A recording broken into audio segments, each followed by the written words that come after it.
So if I remember clearly, semester one is more of mandatory. They don't to keep it convenient for you since you're just getting your.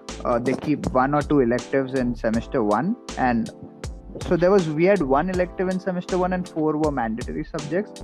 Semester two is more customizable, so you can take I think up to three to four electives, and then you have 1 to 2 core subjects, and it all depends on how many courses you want to take. So I think there are 42 or some credits that you want to meet to complete the course, and then you can go 6 credits higher if you would like to, if you want to learn more courses. I think I'd taken more courses than I had to complete the course, but yeah, I think 4 to 5 courses per semester is what you need to complete the course. Yep, you start in Jan to May is your first semester. Then you get a week off probably. Then May to August is your internship, and then you get a couple of days off or a week off then again, and then August to December is your final semester. So it's 2 semesters in internship. Yep. Yes, I mean, so there are courses where like engineering management students have preference, and then there are courses that other branches have preference. But I do not recollect struggling to find a place in the course. You always are able to get to courses which you want.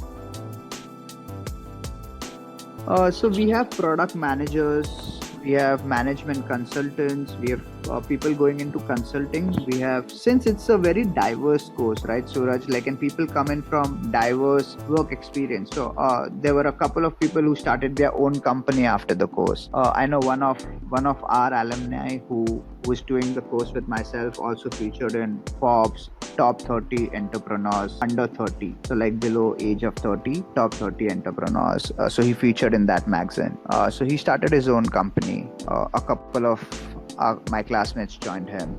And then most of us went into business analyst, product management, and consulting roles. And I know a couple of them worked as a software engineer as well. So it's very diverse. It depends on what you want to do, and that's the beauty of this course. So there are the pros of this course, I would say, is for someone who wants to explore, and I fit into that, right? I didn't know exactly what I wanted to do. Did I want to do product management? Did I want to do management consulting? I didn't know. I was open to all of it, and I wanted to try until I know it.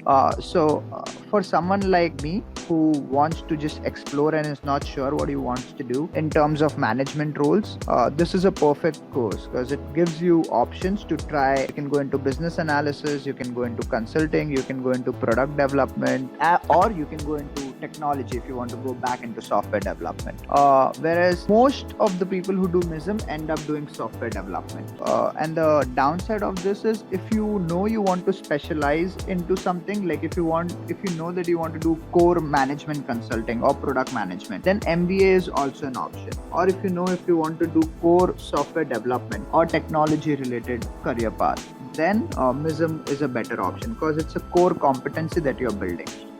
As against gaining breadth of knowledge in engineering management. But you would say that this is jack of all trades and master of none. So on one side you're competing against the MBAs, on one side you're competing against the MISMs. Exactly. But they have more domain expertise. So are you basically nowhere then? That's what I said, right? If you know what exactly you want to do, then I would go in more specialized courses because they give you depth, and engineering management gives you breadth of knowledge. So it gives you breadth in terms of you can take technology courses, you are learning marketing, you're learning finance, you're learning how to manage software development projects. So you're doing everything, basically bits and pieces of everything, I should say. Like in MBA you're doing more business related courses, so you're just focusing on business related courses and going deep in that, whereas in MISM you're doing more tech related courses. Yes, we are always competing with MBAs and MISMs, but I wouldn't say that we are nowhere or we are in no man's land. No, that's not true, because the core competences that you build doing either of the courses are the same. And if you have work experience, so most of the people who come to MISM do not have work experience. So if you have work experience in the past, so that gives you an added advantage.